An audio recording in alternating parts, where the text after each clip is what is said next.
Go back to the job that I was just fired from, or bet on myself?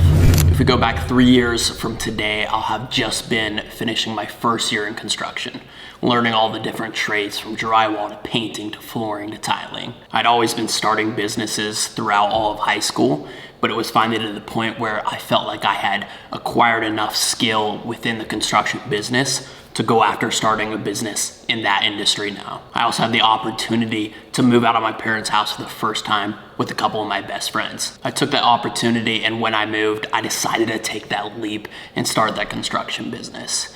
I landed a few big jobs, was going for a while. Ultimately, I wasn't able to bring in enough income to sustain my living. I was determined to really succeed in business for the first time, and because of that, it took me too long to accept that I had failed and that I had to go get a job. Throughout that time, I built up a little bit of debt, about $3,000 worth. Finally, I accepted that, hey, I failed, I gotta go get a job. And that's what I did. I looked for local construction companies in the area that I could go work for and continue developing that skill set. That job was pretty chill. I ended up doing that for a lot of the year. It was kind of just like a handyman job. I wake up every morning, see what jobs I got, drive out to them, do them, and I'd make a certain percentage of the profit. That company charged anywhere between $100 to $130 an hour, with my pay being at about $25 per hour. That job actually ended up being really good because it taught me so much more within the business. I was able to refine my skill set, learn how to talk to customers. When I worked in construction before, I was mainly the foreman. I wasn't the guy at the top of the business making the decisions, talking to the customers, doing all the managerial things. But in this business, I was typically alone, so it gave me that opportunity to lead, to talk to customers and do those managerial things, which was really great for me because I hadn't had the chance to do that in the past. Over my time there, I had also developed friendships with a few of the men there that had taught me a lot about life and the workplace. I built relationships that really meant something to me there. On one morning, I thought it was gonna be just like any other day. Wake up, check my phone, see what jobs I had for the day, where they were located to, where I was driving, who the customer was, what the scope of work was. But when I woke up that morning and I tried to check the app, it signed me out. At the time in the past, we had troubles with the app. The app must just be malfunctioning or something. It's not working properly. At that point, I gave a call to my boss to let him know, hey, the app's not working. I can't see my job. I don't know where I'm going today. Can you fix it? It was in that moment when I didn't hear an immediate response. I could feel my heart drop. I could feel the tension raise. I knew something was wrong. And it was at that point that he basically said something like, man, unfortunately, we are letting you go. Although I obviously wanted to be running my own company and didn't like working a job, that was the one place I had ever felt like semi-comfortable with. Like I said, I grew those relationships with those people that I really cared for. I felt valued. And I mean, they even gave me a raise the week before. That specific week, I had taken a few days off because I was sick.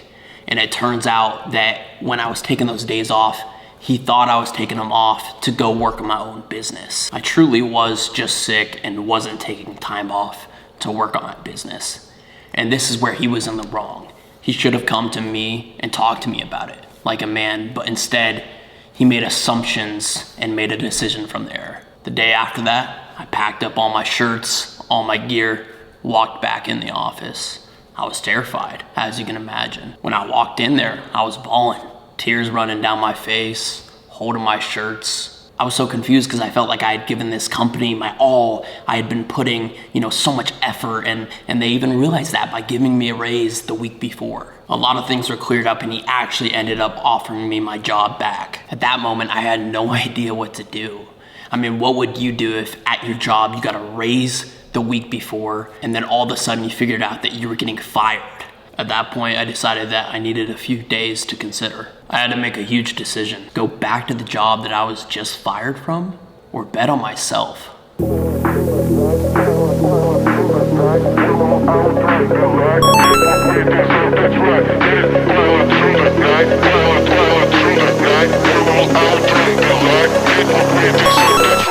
How's that for not playing for 4 years? I used to really love basketball, and lately I've been thinking that I really need to find some more hobbies and some things that I love to do that I can just get out there and do. And it really just grounds me, you know, when I'm stressed, anxious, feeling sad. It's something that I can go do and kind of get lost in that free flow of it. Throughout high school, for me, that was basketball. Basketball was something that I could always go do no matter what was happening in my family or what hardships I was going through in life. I could go play some basketball and it would be therapeutic for me. And actually throughout therapy, that was something that I learned, that we all need these hobbies, these things that we love to do that are grounding for us. And it's so easy to get caught up in the thought that, oh, I can't do these things that aren't productive because I have this goal that I set and I have to work 24/7 to achieve it. But eventually I learned that's the wrong mindset. Having these hobbies and these things that you love to do that ground you are actually essential in order to hit those goals that you want to hit, to be more productive on the days that you need to be productive. You have to have these hobbies and these grounding tools and mechanisms that you can use at your disposal. I've noticed recently when I'm by myself that I feel sad and I feel lonely. And that's something that bothered me because I used to love being in solitude. Being in solitude is being with yourself. And that's something that in the past I learned to love to do, because when I went through a lot of really hard things in life, I was forced into solitude. I didn't have anyone. Unfortunately, my family was dealing with things as well. And when you're dealing with something, it's hard to be there for anyone else. I was in solitude for a long time, and that's where I learned to grow. That's where I did all my growth. Most of your growth will come from solitude. That's when you're not conflicted with anyone else's thoughts, viewpoints, perspectives. You're alone with yourself, and that gives your mind time to process your own thoughts. If you're in solitude and alone, and you find it to be lonely, sad, that's when you know something isn't right. And I started realizing I don't even have anything that I like to do outside of work, and I knew that was something I had to change. So instantly I was thinking, all right, what could these activities be? Basketball, for one, because it was that thing for me in high school. Pickleball too.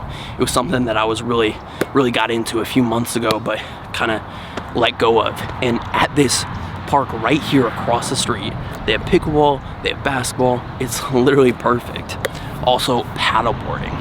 Paddleboarding is something that I love to do. Just recently got my own inflatable paddleboard, so I can't wait to start taking that out again.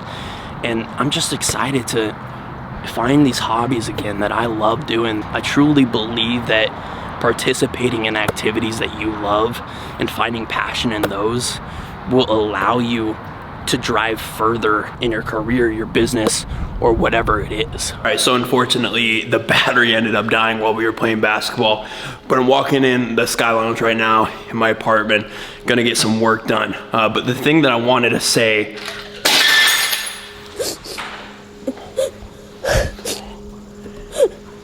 oh my God, that's unfortunate.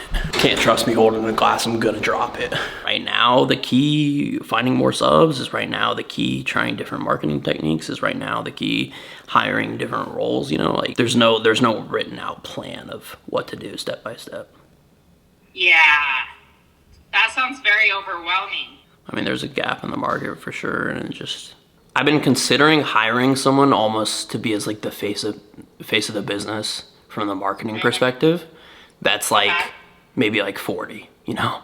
Well, because like think about it. If you're scrolling on Facebook and you need drywall done and you see the same video, but one's a 22-year-old and one's a 40-year-old, you know, you're most likely gonna think the 40-year-old holds more authority and has more knowledge and skills and whatnot. It's true that people naturally do think that. Cleaned up from that coffee disaster, went down, made myself a new cup. Now we're ready to go. Yesterday, I told you the story of how I got fired from my last job and had to make a choice. Go back or bet on myself. From parts of that phone call that I just had with my mom, you'll be able to tell that I clearly bet on myself. But let me be real. Just because I made that choice does not mean that things got easier. I had no steady paycheck. Every single month felt like a gamble. Waiting in the line at the grocery store wondering, am I gonna have enough money to get this? Not knowing if I was gonna be able to pay my rent. Living in that scarcity survival mode mindset. I wasn't just running a business, I was figuring everything out at once, almost like jumping off a cliff and trying to figure out how to navigate it. There was no set plan given to me. There was a lot of months that I barely got by. There was no one to rely on but myself. And it was terrifying, and still is. But for the past 2 years, I kept showing up day in and day out. I figured everything out step by step by step. By failing a million different times, by barely getting by having to ask my parents to help me out with my bills, that way I can even survive. I have failed so many times, and that is truly the only way to learn. I have been running this business for over 2 years now, and just recently is the first time that I would say that I'm finally figuring it out. I'm figuring out the different systems that I need to have in place. I'm landing bigger jobs than I ever have. And the truth is that there was no secret key. There was no secret tip or piece of information that helped me make that transformation. The truth is that the only thing that made that difference was me going through it, me doing it day in, day out, failing all those different times. You're gonna be hit with a huge reality check if you believe that everything's gonna be perfect, everything's gonna go to plan.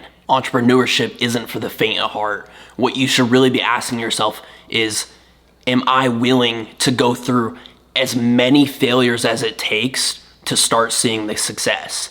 And if you're not, then entrepreneurship just isn't for you. At this point, I'm obviously extremely grateful that I ended up getting fired, and it was truly one of the best things that ever happened to me.